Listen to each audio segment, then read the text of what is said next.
Ang aga ko nga nagising kanina mga kumartes, kaya naman ayan, ang ginawa ko na lang magbibake na lang tayo ng banana bread. Ang hirap talaga kasi matulog sa gabi, lalo na kapag ka nasanay ka nga ng mulat. Sa pangaan sakit ng tiyan ko, kaya hindi na nga rin ako nakatulog. Tapos naalala ko, meron pa nga pala akong saging nung New Year. Pinahinog ko talaga tumaigi para gawin ko ngang banana bread. Binalatan ko na nga din ito at pinira. Hindi naman ako masyadong maingay, pero yung asawa ko nga nagising nga para umihi. Kaya tinanong niya kung ano yung ginagawa ko, sabi ko magbibake ako ng banana bread. At para buenasin nga, ayan, kaya pus muna ng isa, charot. So, dalawang recipe nga pala ng banana bread yung gagawin natin kasi medyo madami nga pala yung saging ko. Gagawa nga rin ako ng cupcake nito para pwede ko nga siyang baunin sa trabaho. At syempre, si Mudra ipagtatabi natin ng kanya. Hindi niya alam na magbibake ako ng banana bread ngayon. Siya naman yung saging niya ata, ubus na. Dahil nung New Year, nagpagawa nga din siya sa akin ng banana bread. At syempre, kukuhanin natin dito sa drawer yung ating pang-opera. Opera? Kakabili ko nga lang pala nitong aking bagong measuring cup. Syempre, ang cute ng kulay. Ito nga pala sa drawer na to, dyan nakalagay yung mga gamit ko pang-bake. Yung iba naman na baking pan nandoon sa drum. Dahil nga dalawang recipe yung gagawin natin, 4 na itlog yung gagamitin ko dito. Pero yung sa isang recipe lang, 2 itlog lang. Tapos, mag-a-add tayo dito ng gatas. Kahit anong gatas, wag lang gatas ng ina. Charot. Pwede naman yung powder kahit bumili kayo ng Bear Brand o kaya Birch Tree. Tapos, timplahin nyo. Tapos, gawin nyo 1 cup. Tapos, dito nga mga kumartes, 1 cup din yung ating langis. Pero kung sa isang recipe lang yon, yung gatas ay 1/2 cup. Tapos, yung oil naman ay 1/2 cup. Kahit anong oil pwede, wag lang yung pinagprituhan ng isda. Ilagay na din natin yung ating nilamas na saging. Sa totoong buhay, 2 cups talaga yung sugar nito. Pero ginawa ko lang 1 and 1/2 cup. Pero kung isang recipe lang, 1 cup lang na sugar yung gagamitin. Matamis na kasi yung saging, kaya kahit hindi na tayo magdami ng asukal. Naglagay lang din ako dito ng vanilla para medyo mabango itong ating banana bread. Nag-preheat na nga din pala ako ng oven niyan. Pagkatapos, kinuha ko na rin yung extra ko nga pala na harina. In-order nga pala namin ni Mudra to bago nga mag-New Year. Online ko na nga lang din to in-order para nga nakapack na. Isasalin ko nga pala muna to bago nga ako kumuha. Easy Baker nga pala to, at kung gusto nyo nga rin ito umorder, ilalagay ko na lang dyan sa comment section. Igagamit nga pala tayo dito ng 3 cups na harina. Kung wala kayong harina, pwede ang cake flour kasi itong gamit ko nga pala ay cake flour. So kung isang recipe lang yung gagawin nyo, 1 and 1/2 cup na harina yung kailangan nyo. So pag magtatakal kayo ng harina, huwag nyong itataktak. Gumamit nga kayo ng likod ng kutsilyo para mapantay nga itong harina. So maglalagay lang din ako dito ng baking soda, 2 teaspoon. Sasalain din natin yung baking soda kasi itong baking soda namumuo. Naglagay nga din pala ako dyan ng 2 teaspoon na asin. Hindi ko na siya sinala kasi hindi naman siya masasala dito sa ating strainer. Pagkatapos niyan, kung gusto niyo naman na chocolate flavor, pwede kayong mag-add ng 1/2 cup na cocoa powder. Pero sa akin nga hindi ko nalalagyan kasi nga gawa ni mother. Ini-scrape ko nga lang pala yung gilid-gilid nito kasi meron pang mga harina sa gilid. Ito naman baking pan natin ng banana bread. Lalagyan natin ng parchment paper. Sa sobrang tagal na nga ng pan ko na to, natatanggal na nga yung pinakakulay niya sa ilalim. At dito nga gumamit lang ako ng 1/4 cup na measuring cup para pantay-pantay itong laman ng ating cupcake. Masarap naman talaga mga kumartes na mag-bake at nakakatamad lang dito yung paghuhugas pagkatapos mong mag-bake dahil ang daming hugasin. Itong ang banana bread na to, pwede mo lang ilagay sa ref tapos sa umaga pwede mo siyang almusal. Ang nagustuhan kasi ni mother dito, kahit ilagay mo sa ref hindi siya tumitigas. Itong ang cupcake na to, nilagyan ko nga siya ng chocolate chips sa ibabaw. Nakita ko nga lang pala yung chocolate chips na yon nung namalengke ako. Tapos inilalagay ko sa ref kasi nga baka matunaw. Nagdidikit-dikit kasi yung chocolate chips kapag ka nainitan. Itong round pan naman, kay mother naman to. Ito naman hindi ko lalagyan to ng chocolate chips. Kasi alam nyo naman, iwas na iwas yun sa matamis. Tapos dito naman sa isa, maglalagay tayo ng chocolate chips. Mahalaga na gumamit kayo ng spatula para masaid nyo nga pala yung butter ng ating banana bread. So yung recipe nga pala nito mga kumartes, ilalagay ko na lang sa dulo ng video na to para kung gusto nyo, meron kayong makokopya. And take note, dapat yung mga oven natin naka-preheat na bago natin ilagay itong mga to sa oven. Bali nasa 150 Celsius nga lang pala yung aking oven dyan. And about 30 minutes, pero hindi pa yun sure kasi minsan hindi pa luto. So hininaan ko lang yung oven 150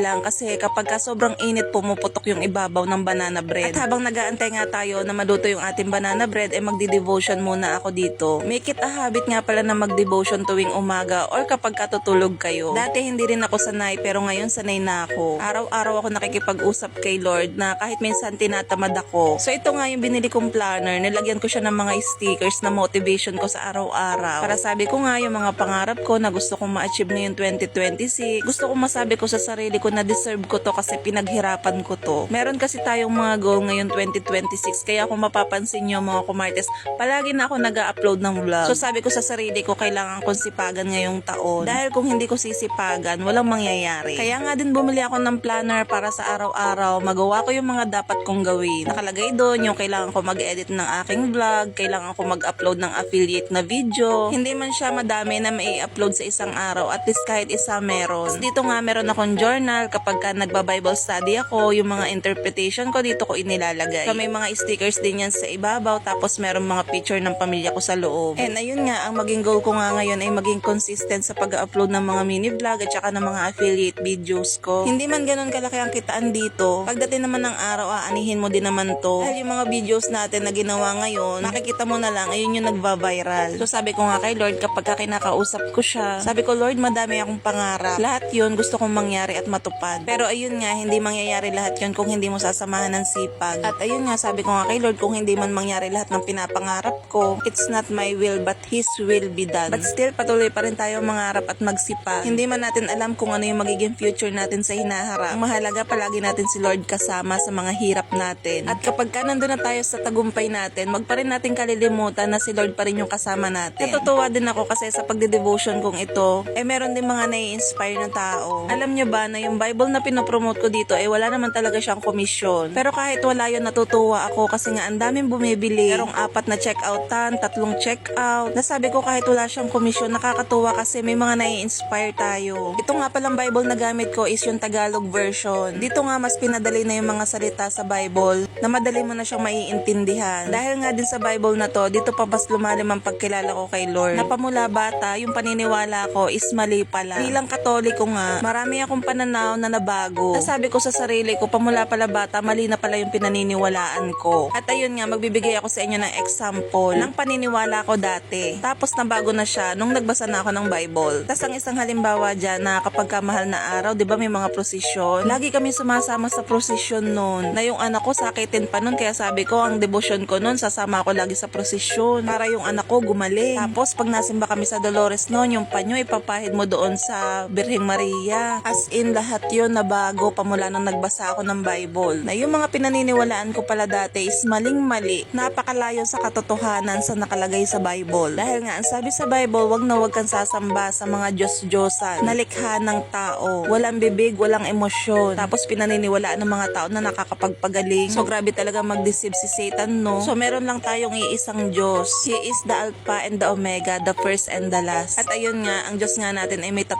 persona. Ang Diyos Ama, Diyos Anak, at Espiritu Santo. Sabi nung iba-iba pa daw yun. Pero yung 3 yun, mga kumartes, is Diyos talaga. Iba-iba man ang tawag sa kanila, Diyos pa din siya. Siya ang pinakamakapangyarihan sa lahat. Siya lang ang nakakagawa ng mga posible na akala nating imposible. At nang dahil nga sa pagkilala ko sa Panginoon, yung mga problema ko mas napapadali na lang ngayon. Diba? Sabi ko nga sa inyo, nagko-problema yung tricycle namin. So ganito ang nangyari. Yung mga bagay talaga tayong marirealize ngayon, no? So ikukwento ko sa inyo. So yung asawa ko, mga kumartes, pag nagkakapera yan, sinusulit niyan sa akin. Or pagka nagkakaroon siya ng komisyon, binibigyan din niya ako. Ako naman, ang ginagawa ko, tinatabi ko, hindi ko siya ginagastos. Ayun ay bago magpasko. So yung mga binibigay lang niya sa akin, tinatabi ko lang. Not until marirealize mo na may ganitong pangyayari. So sabi ko, inihahanda pala ako ni Lord. Kaya pala niya ako pinag-ipon. Dahil sabi ko, may mangyayari pala kasing ganito. So isipin nyo, kung wala akong ipon, wala kaming pampagawa ng tricycle. E di sana problema ako ngayon kung saan ako kukuha. Kaya nga sabi ko sa inyo, lahat ng bagay may purpose. Marirealize mo lang siya kapag nangyari na. Kaya sabi ko talaga, thank you Lord. Dahil hindi ako problema kung saan ako kukuha ng pampagawa ng tricycle namin. Tapos ayun nga, pag alam kong kakapusin na, tumatawag lang lagi ako kay Lord, tapos may binibigay na naman siya na hindi ko inaasahan. Kaya sabi ko nga sa inyo, iba ang nagagawa ng pagbabasa ng Bible, pagde-devotion, ang tumawag sa Panginoon. Yung mga problema natin, dinidinig agad niya. Yung mga problema nyo, reresolbahan agad niya. Dahil kung magbabasa talaga kayo ng Bible, yung mga tao talaga noon, napakatitigas na din ng ulo, kagaya ngayon. Pero kahit ganon, isang tawag lang nila, pinakikinggan agad sila ni Lord. Kaya sabi ko nga, Lord, napakabait mo naman talaga. Napakatigas na ng ulo ng mga taga-Israel noon, pero isang tawag lang nila sa Panginoon, dinidinig sila. Kaya sabi ko nga sa inyo, kahit gaano pa katigas ang ulo nyo, tumawag lang kayo sa Panginoon, pakikinggan niya kayo. Dahil tao lang naman tayo, walang perfectong tao, si Jesus lang ang perfecto. Dahil si Jesus ay anak ng ating Diyos. Pero alam nyo, kahit anak siya, tumatawag pa rin siya at nananalangin sa Panginoon. So si Jesus naman ay Diyos din na nagkatawang tao. So ang dami ko nang sinabi, naluto na't lahat itong ating banana bread.